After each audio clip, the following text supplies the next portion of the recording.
¿Alguna vez te has despertado con esa sensación helada de que alguien está ahí, justo en la esquina ciega de tu habitación, en ese punto muerto que la luz de la luna no alcanza a tocar? Es la certeza de que no estás solo, pero la negación de tu mente a aceptar lo que tus sentidos gritan. Ese momento en que el silencio se vuelve tan pesado que parece crujir, como si el mundo estuviera conteniendo la respiración a tu lado.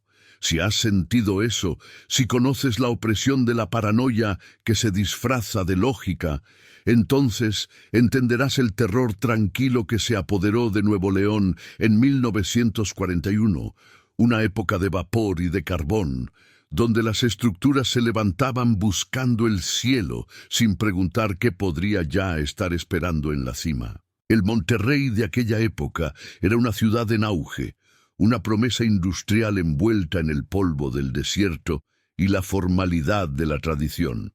Las chimeneas escupían humo y ambición, y en medio de esa fiebre constructora se levantó la torre. No era su nombre oficial, claro, pero así la llamaban los obreros que la veían crecer día y noche. Un esqueleto de acero y concreto que buscaba competir con la sierra que vigilaba la ciudad. Era imponente, desafiante, y para muchos era la prueba irrefutable de que el progreso era imparable, incluso de que la física, la simple y aburrida ley de gravedad, ya no tenía control absoluto sobre lo que podíamos construir. Héctor era uno de los muchos que convivía con la torre. No trabajaba en ella. Su oficio era más humilde, más itinerante. Era cobrador en el tranvía nocturno que hacía la ruta del centro hacia la fundidora. Sus turnos terminaban justo cuando la ciudad se rendía al silencio, alrededor de las 3 de la mañana. Y es precisamente en esas horas muertas, cuando la luz artificial parpadea con pereza y el último perro ha dejado de ladrar, que la realidad, esa estructura frágil que damos por sentada, comienza a mostrar sus costuras rotas. Cada noche, en el mismo cruce de calles, Héctor pasaba junto a la torre. Era un monstruo de 10 pisos.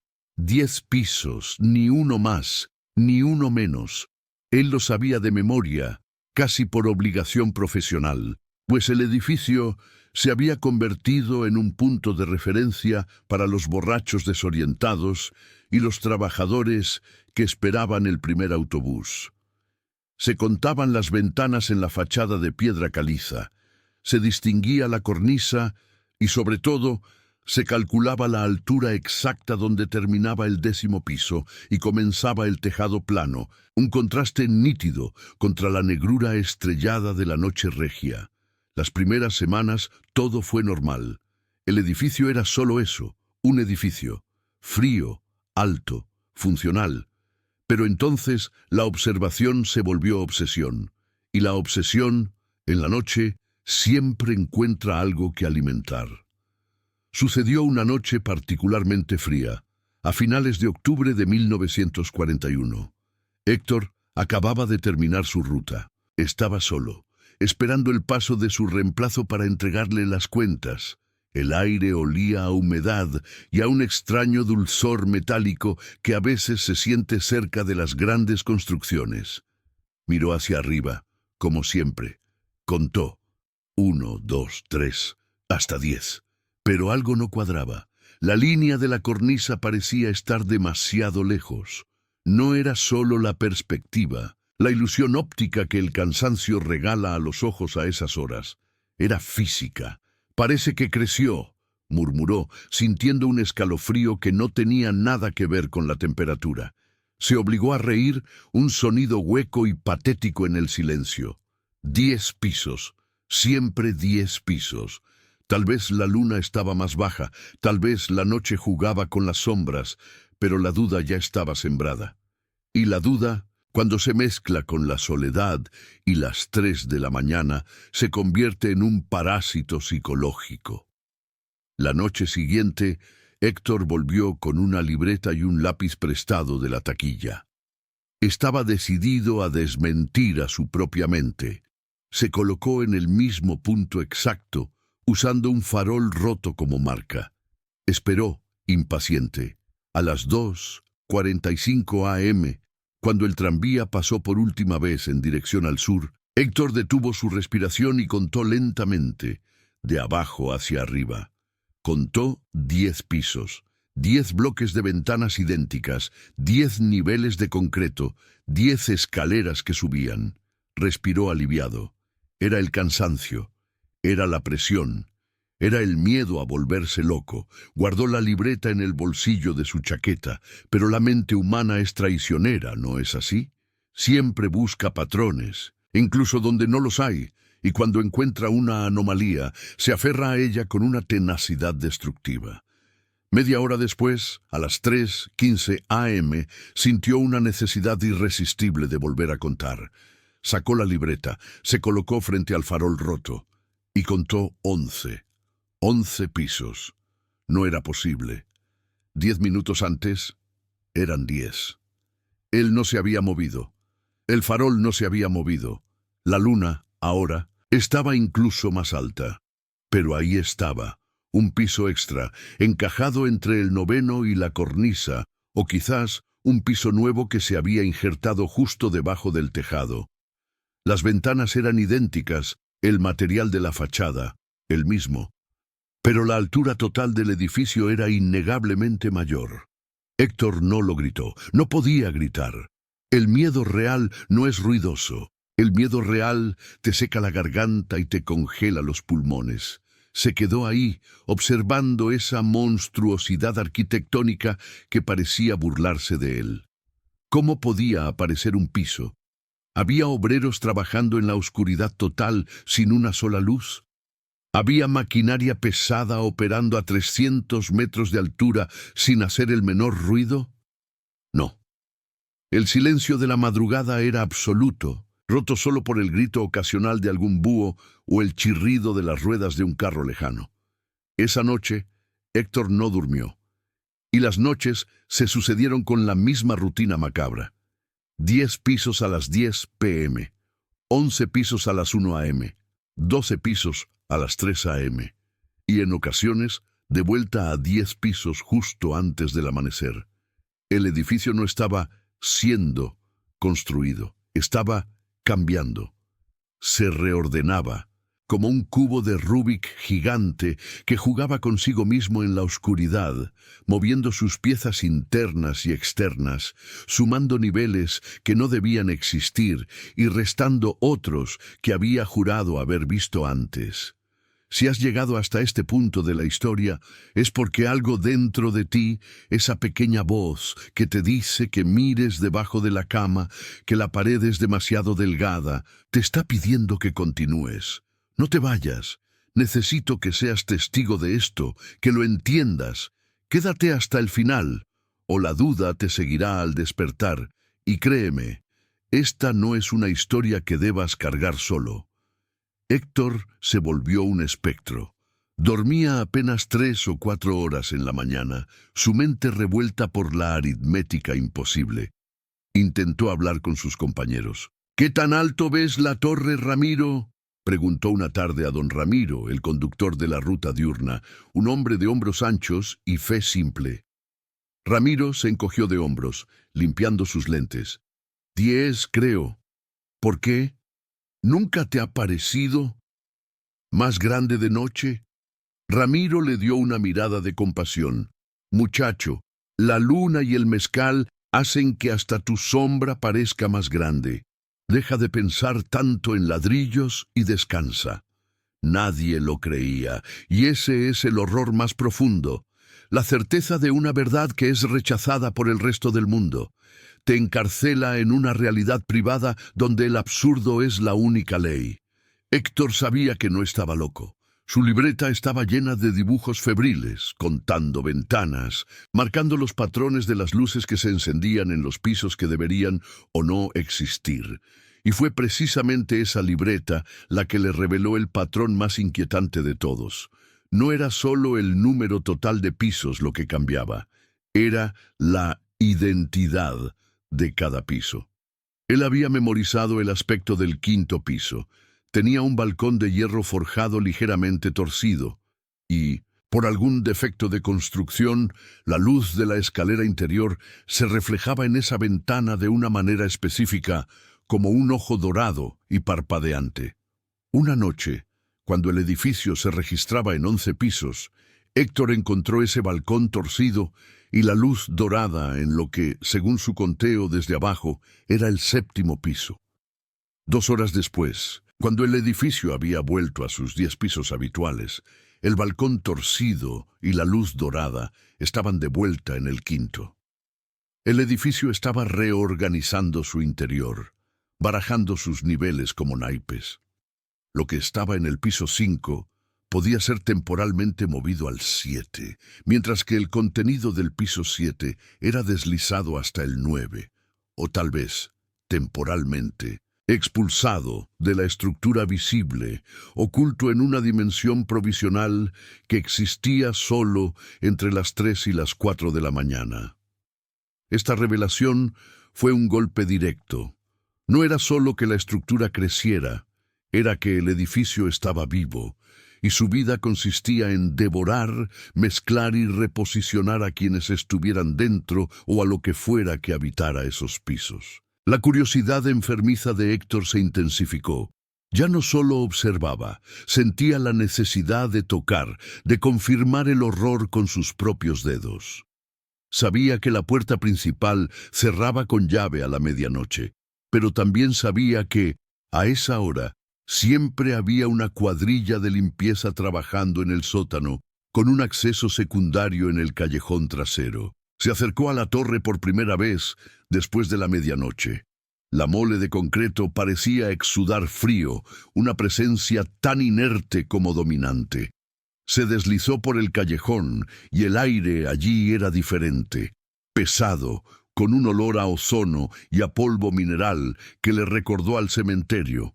Encontró la puerta de servicio entreabierta, sostenida por una cuña de madera. Silencio. Entró. El interior del edificio era moderno, pero con ese eco cavernoso de las construcciones recientes. El vestíbulo estaba desierto.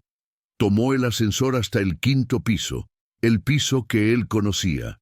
El ascensor subió con un suave traqueteo, la luz del panel marcando 5.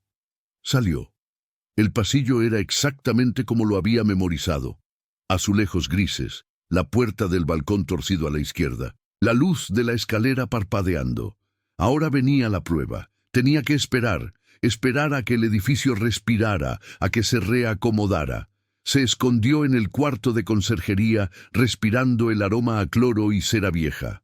Esperó. El silencio no era vacío. Estaba lleno de potencial, como una cuerda tensa a punto de romperse. A las 3:05 a.m. sintió el cambio, no en sus ojos, sino en sus oídos. Fue un sonido sordo, profundo, que no provenía de arriba ni de abajo, sino del interior de las paredes, un gemido de acero y hormigón deslizando una pieza enorme. ¡Clac! Como un engranaje milenario encajando en un nuevo lugar. Héctor esperó unos minutos más, el corazón latiéndole contra las costillas. Salió del cuarto de conserjería. Se dirigió al pasillo. No era el 5º piso. El azulejo era ahora de un color ocre pálido. Las puertas eran de madera oscura, no las puertas pintadas de gris que había visto 10 minutos antes. Y lo más aterrador, la ventana que debería tener el balcón torcido no estaba.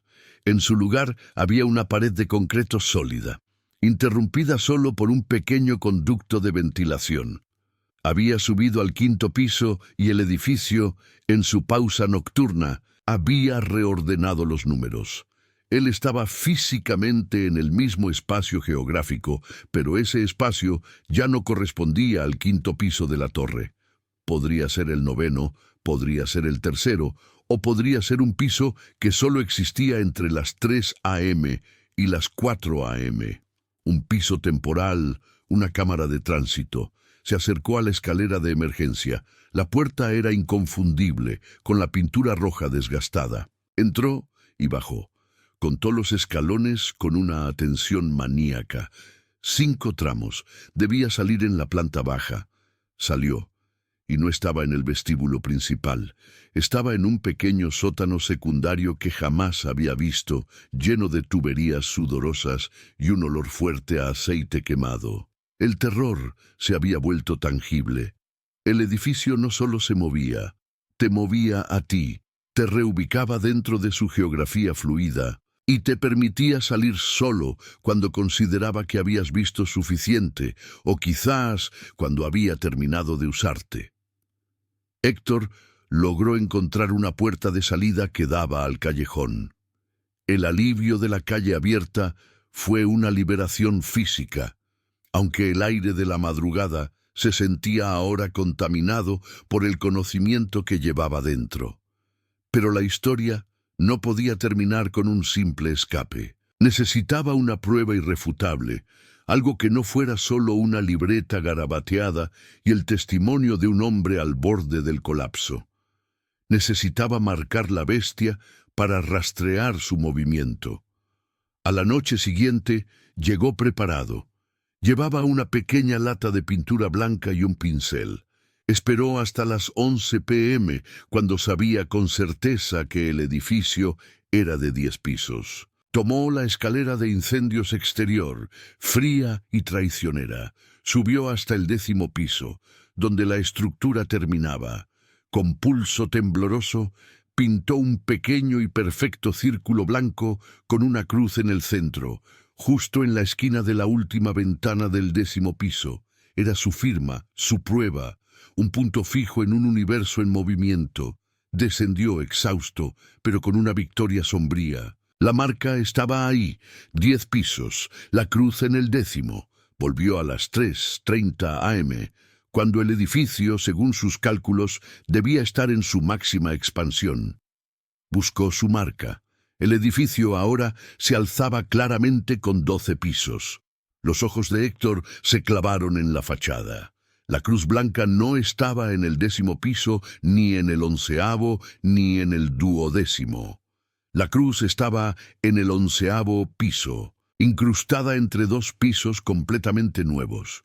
Pisos que él no había visto antes, pisos que se habían deslizado en la matriz de la estructura en algún momento después de la medianoche. 2 pisos completamente ajenos a la construcción original se habían insertado debajo de la marca. ¿De dónde vinieron? Eran viejos, eran nuevos, la pintura era la misma, el concreto idéntico. Pero eran 2 pisos extra, 2 niveles de espacios habitables que habían aparecido de la nada, como el resultado de un conjuro olvidado. Y lo peor, la cruz ahora marcaba el 11º, pero él la había pintado en el 10º. Eso significaba que el piso 10, el piso que él había marcado, o había sido absorbido, o había sido movido 2 niveles arriba para acomodar a los recién llegados. El edificio no solo sumaba y restaba, sino que reorganizaba la secuencia numérica, ignorando la lógica, ignorando a quienes pudieran estar durmiendo o trabajando en esos niveles que se deslizaban en la oscuridad. Imagina a alguien en la oficina del piso 7 tomando un café a la 1 a.m. y que a las 3 a.m. esa oficina ahora esté suspendida en el 9º piso, con 2 pisos nuevos, desconocidos y silenciosos, insertados directamente debajo de él. Este conocimiento, el saber que la arquitectura de la noche era blanda y maleable, era insoportable. Héctor se dio cuenta de algo terrible. Los pisos que aparecían, los que se movían, debían contener algo: personas, muebles, documentos. Y si esos pisos se reacomodaban, si se deslizaban silenciosamente, ¿qué le pasaba a lo que estaba dentro? ¿Sentían ese movimiento? ¿Se daban cuenta los inquilinos de que su realidad vertical acababa de ser alterada por el capricho de un edificio vivo? Si tú también sientes que la noche no respeta las leyes de la física, si has vivido algo que tu razón rechaza, déjame un comentario ahora mismo. Escribe: "Lo escuché" o "No estoy solo". Necesito saber que la paranoia de Héctor no es únicamente suya. Y si vas a compartir esto, hazlo solo con alguien que sepas que no dormirá tranquilo esta noche.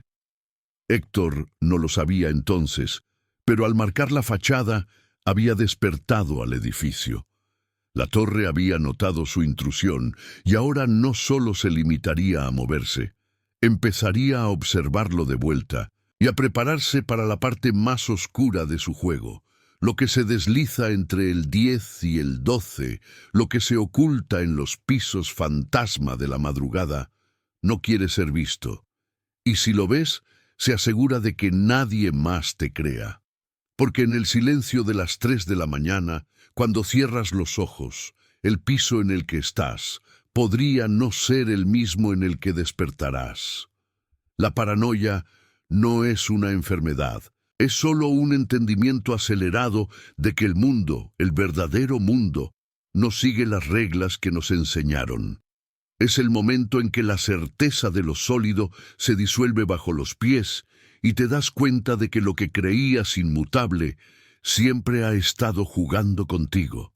En 1941, en el corazón de Nuevo León, don Ezequiel, el ingeniero que juró defender la arquitectura de ese monstruo silencioso, había cruzado el umbral de la paranoia y entrado en la zona de la revelación pura. Ya no se trataba de números equivocados o fallas en el registro catastral. Se trataba de carne, de respiración, de un esqueleto de concreto que se movía para esconder sus órganos vitales. Ezequiel sabía que la única forma de capturar la verdad era dejar de observarla desde fuera. Tenía que introducirse en el momento exacto de la metamorfosis, el punto ciego que ocurría entre las 2:30 y las 3:20 de la madrugada.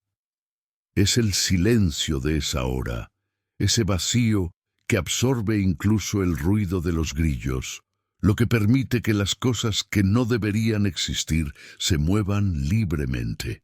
Tomó la decisión en una noche de noviembre, cuando el frío bajaba de la sierra y se metía bajo la ropa, un frío que era más bien la ausencia de calor, como si la energía misma hubiera sido succionada por las paredes. Se equipó con un farol de queroseno, una cámara de fuelle pesada, de esas que necesitan exposiciones lentas para capturar algo en la penumbra, y su diario de notas, ahora casi un evangelio apócrifo de la geometría aberrante. Subió al ascensor de servicio, ese cajón metálico viejo que gemía con cada metro recorrido, y marcó el botón del 11. 11. Sabía que, según el plano oficial, no existía. El ascensor, sin embargo, lo aceptó. Mientras subía, la tensión se hacía tan palpable que se podía mascar. El aire se hizo pesado, denso, cargado de un olor a polvo viejo y hierro oxidado, pero con un matiz subterráneo, como de tierra mojada que nunca ha visto la luz. Y luego el sonido, no el cliqueteo habitual de los cables, sino un roer sordo, profundo, que vibraba en el hueso del pecho de Ezequiel. Era el sonido que había estado buscando, el crujido lento y doloroso de la mampostería reacomodándose, como si el edificio estuviera estirando una extremidad dormida. El ascensor se detuvo con un golpe seco que no era normal. Las luces parpadearon, amenazando con morir. Ezequiel esperó. En lugar de la luz amarillenta y familiar de las bombillas de servicio, la rejilla metálica se abrió a una oscuridad que parecía tragarse la luz del farol. Piso 11. El pasillo era demasiado angosto. En el resto del edificio, los corredores eran amplios, diseñados para el flujo de oficinistas. Aquí las paredes parecían acercarse, casi intimidantes. El techo era notablemente más bajo, obligándolo a encorvarse ligeramente. La proporción, la escala, estaba mal. Era como si ese piso hubiera sido encajado a presión, sin preocuparse por la continuidad arquitectónica. No había ventanas. Ezequiel avanzó despacio, consciente de que cada paso era una invasión. La tarima crujía bajo sus pies, pero no con el sonido de la madera seca, sino con un sonido que recordaba a pisar algo húmedo o cartilaginoso. Sacó la linterna y enfocó el extremo del pasillo. Vio puertas, sí, pero no las puertas estandarizadas de roble y latón del resto de la estructura. Eran planchas de metal sin manijas, selladas herméticamente. Parecían compuertas de seguridad. Aquí es donde tienes que prestar atención, tienes que afinar el oído, porque la historia empieza a volverse íntima y peligrosa. Si sientes que el aire de tu propia habitación se ha enfriado justo ahora, no te muevas. Quédate conmigo. Si sientes que esta historia te está calando hondo y no quieres perderte lo que viene, haz ese pacto silencioso y quédate hasta el final. Suscríbete a este canal si te atreves, para que el algoritmo no nos separe cuando la verdad se revele por completo. Ezequiel se acercó a la pared más cercana. Pasó la mano, esperando encontrar yeso frío. Encontró una superficie rugosa, casi orgánica. Era cemento, sí, pero pulido por el tiempo y la humedad de una forma extraña. Al presionar, sintió una vibración interna, como el latido lento de un corazón gigantesco. Este no era un piso extra, era un refugio, o quizás una cámara de digestión. El olor se intensificó. Ya no era óxido, era un aroma metálico y dulzón, como el de la sangre coagulada, mezclado con la humedad del moho de las cuevas. Ezequiel se dio cuenta de que el aire no circulaba. Estaba atrapado en el aliento del edificio. Siguió caminando. Al final del pasillo, donde debería haber estado la escalera de emergencia, había solo una pared lisa, pero a la altura de sus ojos había una mirilla, un pequeño agujero, redondo y oscuro, cubierto por una placa de cobre corroído. Don Ezequiel se acercó, el corazón latiéndole como un tambor de guerra en el silencio sepulcral. Dudó. Mirar a través de esa mirilla era firmar un contrato irrevocable con lo desconocido, era buscar la verdad que destruiría su cordura. Pero la obsesión es una droga más fuerte que el miedo. Acercó el ojo. La placa de cobre estaba fría. Dentro no había luz natural ni artificial, solo una oscuridad total, pero una oscuridad que no era ausencia de luz, sino una sustancia negra y opaca. Y en medio de esa negrura algo se movía. No pudo distinguir la forma. Era grande, inmensa, ocupaba todo el espacio visible y más. Y el movimiento no era de un ser que camina o se arrastra, sino de algo que se expande y se contrae con una lentitud geológica. Un movimiento que hacía que la propia oscuridad pareciera ondular. Y entonces lo oyó. El sonido no vino de la mirilla, sino de detrás de él, del pasillo por donde había venido. Era un susurro grave, rasposo, que no usaba palabras, sino la modulación del aire al ser exhalado. Era respiración, una respiración que no era humana. Ezequiel se giró rápidamente, el farol temblando en su mano. La puerta del ascensor se había cerrado, pero no con el suave clank del metal, sino con un sonido sordo, como si la entrada hubiera sido sellada por una capa gruesa de barro. Estaba atrapado en el piso 11. El farol proyectaba sombras nerviosas en el pasillo estrecho.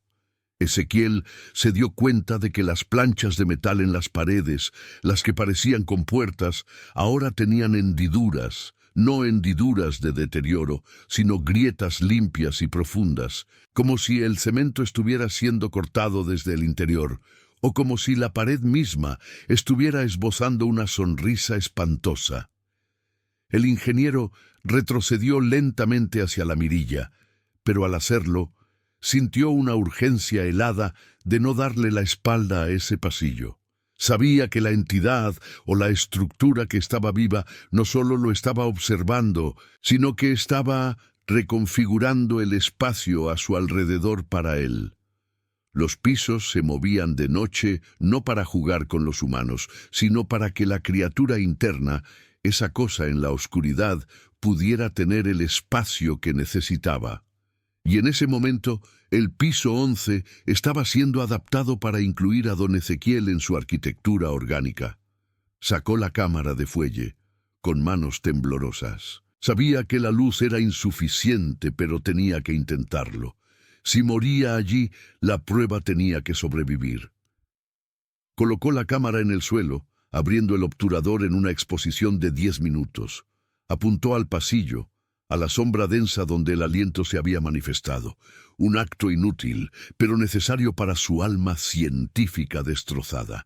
Mientras la cámara absorbía la luz, Ezequiel sintió la vibración aumentar. Era un zumbido bajo, un que se colaba por sus huesos y le adormecía los dientes. Y luego vio el cambio. El pasillo, ya estrecho, comenzó a contraerse. Las paredes no se movían físicamente, pero la perspectiva se torcía, las esquinas se hicieron más agudas y la luz del farol comenzó a reflejarse en ángulos que desafiaban la física euclidiana. Era el edificio jugando con su mente, o quizás el edificio cediendo a una presión interna insoportable. Ezequiel sintió un pánico visceral. Era la conciencia de ser el objeto de caza de una inteligencia superior y silenciosa. No podía correr. Intentó gritar, pero solo logró un sonido gutural y ahogado. El aire se desgarró con un sonido metálico y chirriante. Una de las compuertas, la más cercana a él, se abrió ligeramente. No se abrió como una puerta, sino que se separó en dos mitades con una lentitud deliberada. La luz del farol se proyectó en el interior. Lo que vio no fue lo que se espera encontrar en un edificio de oficinas, ni archivos, ni tuberías, ni polvo. Vio una superficie húmeda y rojiza llena de pliegues y membranas. Parecía tejido orgánico, pero cubierto de una capa de limo grisáceo. Era como mirar dentro de la garganta de algo inmenso, y de ese interior salió un apéndice. No tenía una forma definida que la mente humana pudiera nombrar. Era grueso, segmentado y se movía con una lentitud exploratoria. No buscaba atacarlo, sino reconocerlo. Lo que le heló la sangre a Ezequiel no fue la monstruosidad del apéndice, sino el calor que irradiaba. Era el calor de la vida, de una biología que no pertenecía a este planeta, pero que había encontrado refugio en la arquitectura de Monterrey. El apéndice se acercó a la cámara que estaba exponiendo. Lo rozó. Ezequiel supo, en ese instante, que la criatura no era el edificio. El edificio era solo la cáscara, el esqueleto que se movía y se reconfiguraba para alimentar y proteger a lo que vivía dentro. Los pisos que desaparecían eran los huecos que se abrían para que la cosa pudiera respirar o digerir.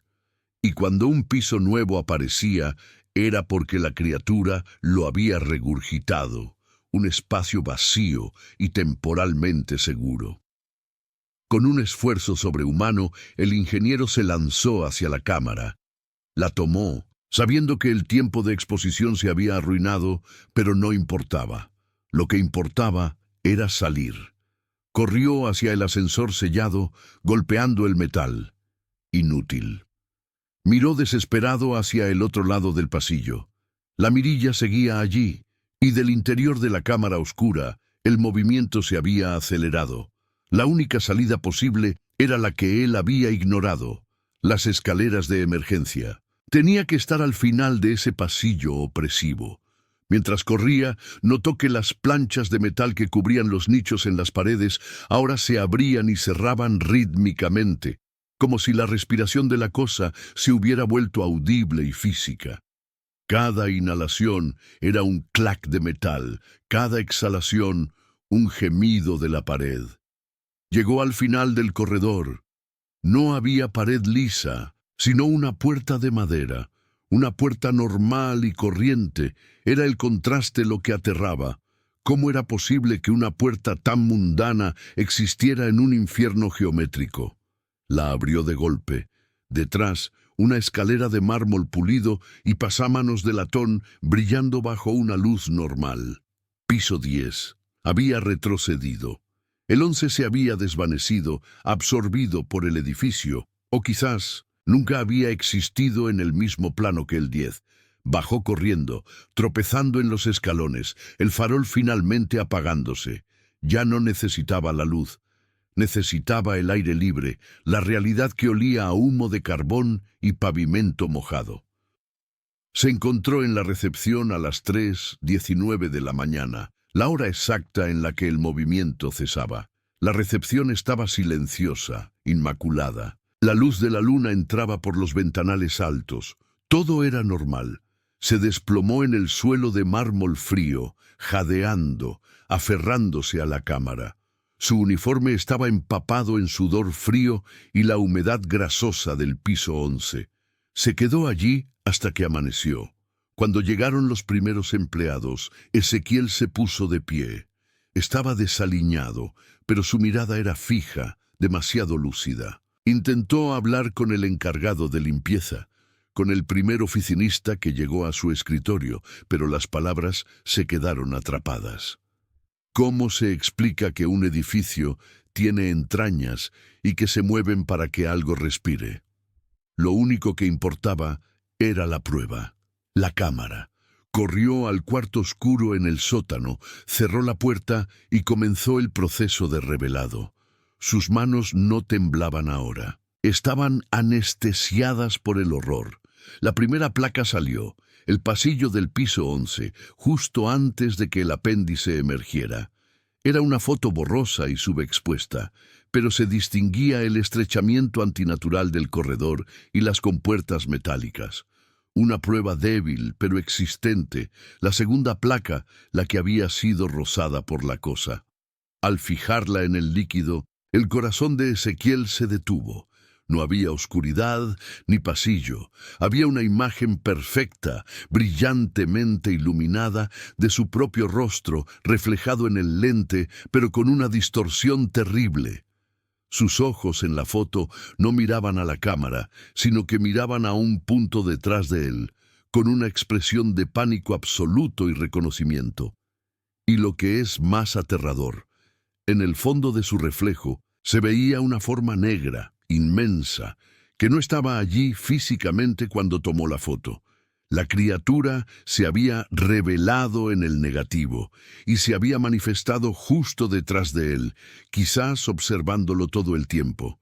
La criatura no era ciega. La criatura lo estaba cazando. La tercera placa, la que tomó de la cosa en la oscuridad, estaba completamente negra, no subexpuesta, sino una negrura absoluta, tan densa que parecía haber absorbido la luz del cuarto oscuro. Era la ausencia de todo. Ezequiel entendió el juego. El edificio no solo se movía, también borraba su rastro. Era una entidad consciente, protectora de su habitante, y su defensa final no era la fuerza bruta, sino la anulación de la evidencia. Don Ezequiel fue encontrado esa mañana por el encargado del mantenimiento, sentado en el suelo del cuarto oscuro, abrazando la cámara vacía, hablando en voz baja sobre la geometría y la carne. Fue internado esa misma semana. Nadie le creyó. Los dueños del edificio, tras una breve investigación que no arrojó ninguna anomalía estructural, porque el edificio ya se había reconfigurado a su estado oficial, lo despidieron por deterioro mental. El edificio de Nuevo León sigue allí. Lo más probable es que tú lo hayas visto o caminado cerca de él sin darte cuenta de lo que contenía. Se dice que los inquilinos nunca duran más de un año. Se mudan aduciendo ruidos extraños, la sensación de que el piso está inclinado o la simple y llana opresión de que las oficinas son demasiado estrechas. Pero la historia de Ezequiel no es un cuento de locura, es una advertencia. El horror no es lo que está fuera de tu casa, sino lo que está en las estructuras que te protegen. Piensa en esto. ¿Cuántas veces te has despertado en medio de la noche por un crujido que no reconoces? Has pensado, es el asentamiento de la casa, es la madera. Pero, ¿y si no lo fuera? ¿Y si ese crujido es el sonido de las paredes que se están moviendo, reacomodando su propia anatomía? ¿Y si la puerta que jurarías que estaba cerrada con pestillo amanece ligeramente abierta porque el espacio tuvo que expandirse por un momento, solo un momento para que algo pasara? El secreto de lo que ocurrió en Nuevo León en 1941 no es que los pisos se movieran. Es que la entidad que vivía dentro no era un fantasma, sino una biología que necesita la arquitectura humana para sobrevivir. Y si hay uno de esos edificios, ¿cuántos más habrá? Si alguna vez sentiste que algo te observaba desde un rincón de tu propia casa, oíste ese crujido que no debería existir, dímelo en los comentarios. Solo escribe "no estoy solo" o "lo oí". Y por favor, si vas a compartir esto, asegúrate de que esa persona no esté sola cuando lo vea, porque la soledad es la clave para que la arquitectura te considere un elemento incorporable. Mira a tu alrededor. Si el silencio de la noche te parece demasiado denso, demasiado cargado, no lo tomes a la ligera, no te levantes a comprobarlo, porque si te levantas, si enciendes la luz y ves que la sombra en la esquina de tu techo no está donde la dejaste, quizás ya es muy tarde. Quizás tu propia casa te está mirando y justo ahora está haciendo espacio, y nunca sabes qué piso va a tocar abrir. Escucha, ¿oyes ese sonido? No es el viento, es el hueso de tu casa, y está respirando.